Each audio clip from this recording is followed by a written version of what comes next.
In 2025, the Kia Forte became the K4, and it didn't look anything like this. Today, I have the 2026 Kia K4 Hatchback EX. It's gonna have a lot of cool stuff. That's why I grabbed an expert like Jesse Greist here. Hey Jesse, how's it going? Good, Brian, how are you today? Doing well. That's good. Together, we're gonna take this vehicle on a test drive, so let's get it going. Yes, sir. If you're interested in a new Kia vehicle, come check out our inventory online at smellkia.com. Now, the exterior color here is a really kind of dark, but also vibrant at the same time. What color do we have here? This would be the Interstellar Gray, Brian. Notice the little metallic flakes in the paint that really set it apart whenever the sunlight hits. A Kia logo sticking out there in the front. You also have the LED headlights there, the daytime running lights that come down the side, and those were all new last year. Coming around the side, we're looking at the wheels. We have, what size wheels here? 18-inch alloy wheels. And they're glossy black with chrome cuts. And we have keyless entry in the vehicle. Locked up right now. If I hit this button right here, it's going to unlock the doors. If I want to lock them up, I just hit that ridge right there. That's going to lock them back up for us.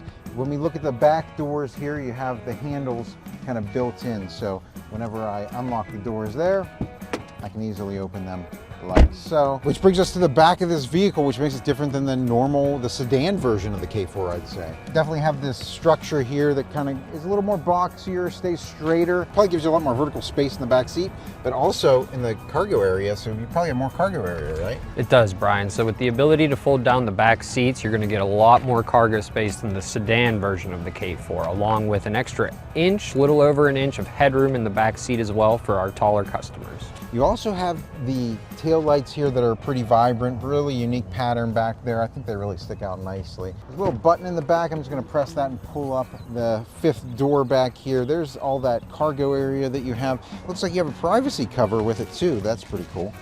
Underneath you have a spare tire. That's always great to see because not all vehicles come with those nowadays.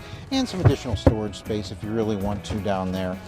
Jumping into the back seats, that door opens pretty wide so you can get in here pretty easily. Sitting in here, we have the black leather, perforated leather here in the back seat. We have two USB-C fast charging ports back here, which is great. We have some lighting. You know, it definitely feels like the seats hug me comfortably. We have two cup holders here in the armrest, which is great.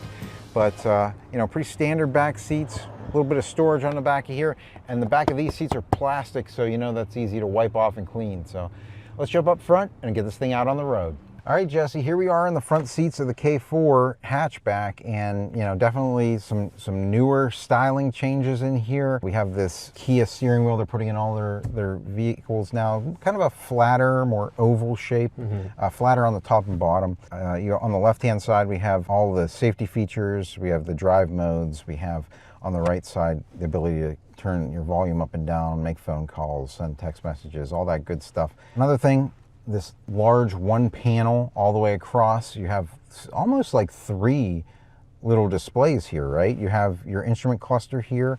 Looks like we have our AC controls there in the center, and we have this infotainment screen here. Yes, sir. So what size screen is this for people who may be asking? So the size of the screen in general, Brian, is 12.3 inches.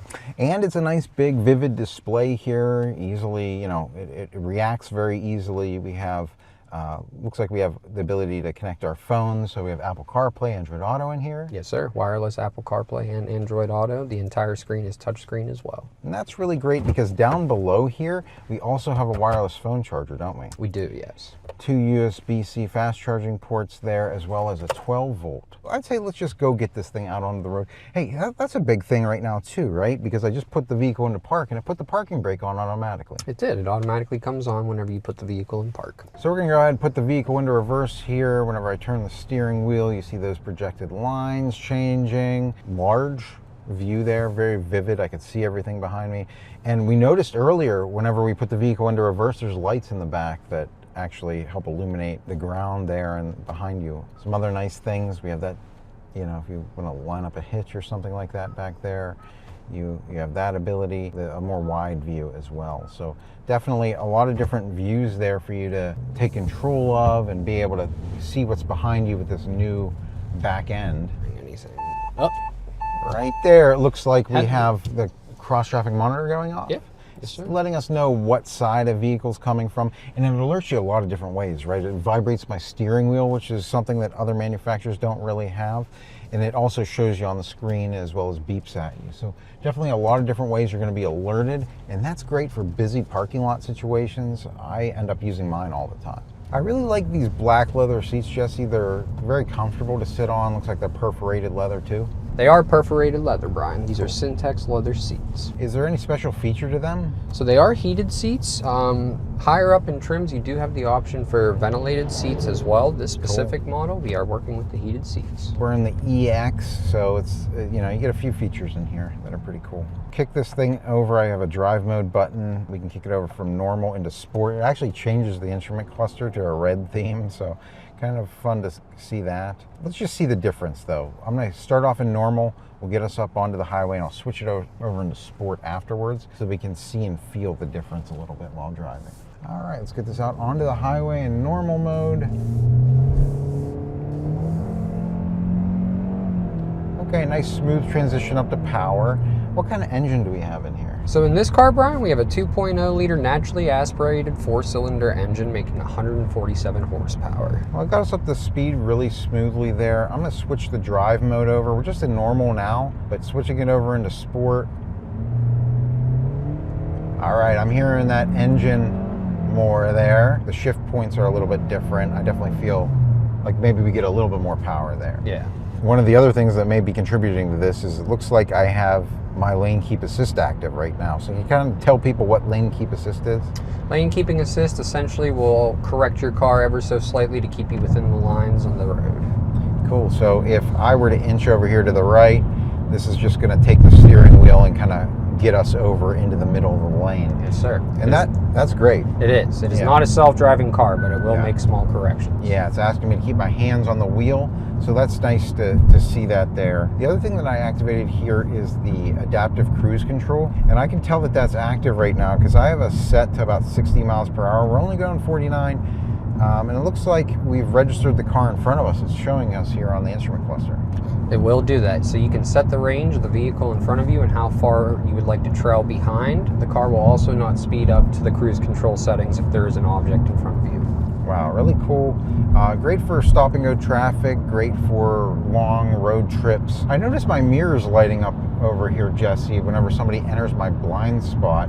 If I turn on my turn signal, that's flashing at me, it's beeping at me, and it's also vibrating my steering wheel to alert me not to make that left-hand turn, right? Yes, sir. That blind spot monitoring is really handy. It is. It's very convenient. It will not allow you to turn into oncoming traffic or switch lanes when a vehicle is approaching from the rear. Jesse, as far as the warranty goes for Kia, the Kia K4 hatchback, what is that? Kia offers a 10-year, 100,000-mile powertrain warranty along with a 5-year, 60,000-mile limited bumper-to-bumper warranty and a 3-year, 36,000-mile electronics warranty. And that's one of the best warranties on the market, isn't it? That is the best warranty on the market. Yeah, definitely a very long period you're covered with Kia. Now it's time to check out the turning radius, this flat top and bottom steering wheel, making that easy for me to turn around, getting us up to speed in sport mode. So the Kia K4 hatchback has a lot of room in the back seats and the cargo area, improving upon all the stuff that the K4 has given us. Jesse, if people have questions about any of this technology, how would they be able to contact you? So you can find us by stopping in at our location off of Route 30, or you can find us at smellkia.com. That's going to do it for our test drive today, guys. So until next time, enjoy the ride.